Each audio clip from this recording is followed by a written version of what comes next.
he is still facing a lot of criticism. Lamar's offensive numbers were down across the board from his MVP season, and the Ravens had the worst passing offense in the league. Lamar's former teammate Dez Bryant, throw up the X, has his back tweeting, "All of his Lamar hate is starting to get on my nerves. Just know I got to see firsthand what he has to deal with.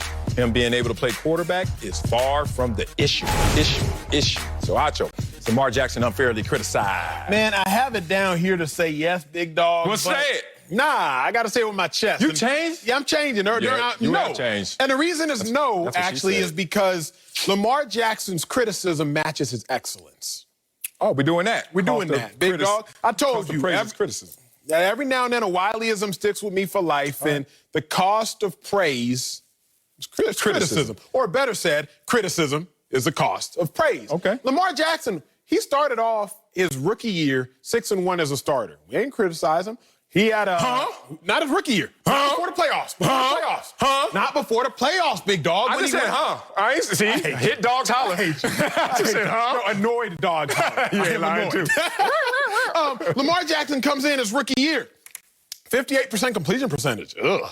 He had a 84 passer rating. Ugh. He had 6 touchdowns and 3 interceptions. Ugh, 2-1. We didn't criticize him at all because his expectations weren't high. By the way, 84 passer rating, worst of his career. 58% completion percentage, worst of his career. 2-1 touchdown interception ratio, worst of his career. But why didn't we criticize him then? Because his expectations weren't that high. What I say, if you want to avoid criticism, say nothing, do nothing, be nothing. Lamar Jackson has said everything, he's done everything, and he has been everything. Love it. So his criticism actually isn't unfair. It's just matching his excellence. When did we start to criticize Lamar?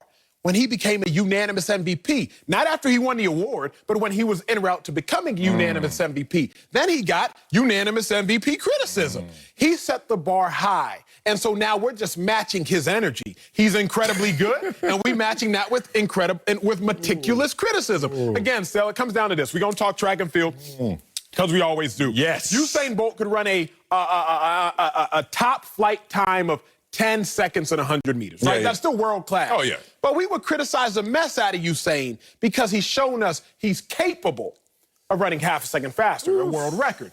Lamar Jackson has shown us he's capable of being a unanimous MVP. So when we see anything less than his capabilities, less than his abilities, rather, we criticize him. It's not unfair. Our criticism is matching his excellence. He's been excellent, and thus he's getting criticism. Man, I ain't talking to you right now. Boy, these Monday shows, because we be pinned up over the weekend, I ain't got nobody to argue with, nobody to debate with, no one to have an intellectual conversation with, an uncomfortable conversation with. We come in here Monday, blah, blah, blah. Boy, I have written down here, yes. I'm going to say yes, because that's what it is. And life's not fair, but he is certainly being unfairly criticized. Boy, I didn't know my boy Acho would be so guilty of selective perception. You one of them dudes from Texas, I don't know, Dallas area, who went to school in Austin, who moves to L.A. and said, Marcellus, calling me up, bugging me. I got 3 kids at home, 1 adult, that's my kid, that's 4, got a wife. I'm at the crib, and Acho talking about, man, everybody in L.A. is rich. Everybody in L.A. got a Benz. Everybody in L.A. Hollywood. I'm like, dog, if you leave La Cienega and Sunset, you'll see what L.A. really is. Inland Empire. L.A. really is other parts.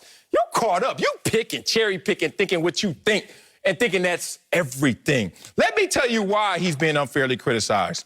Because Lamar Jackson is a stud, is a beast. And you come on here on record, on television for the world to see saying he wasn't criticized after his rookie year. Actually, you're correct. He was criticized before his rookie year. He was criticized in college. He wasn't even a professional. And he got Hall of Fame general managers calling him out, telling him, you know you need to switch positions because you're not a quarterback in the NFL. Tell me this, Acho, when the last time you saw a running back lead the NFL in passing touchdowns? I'll wait. It ain't happened because Lamar Jackson is a beast. He is a stud.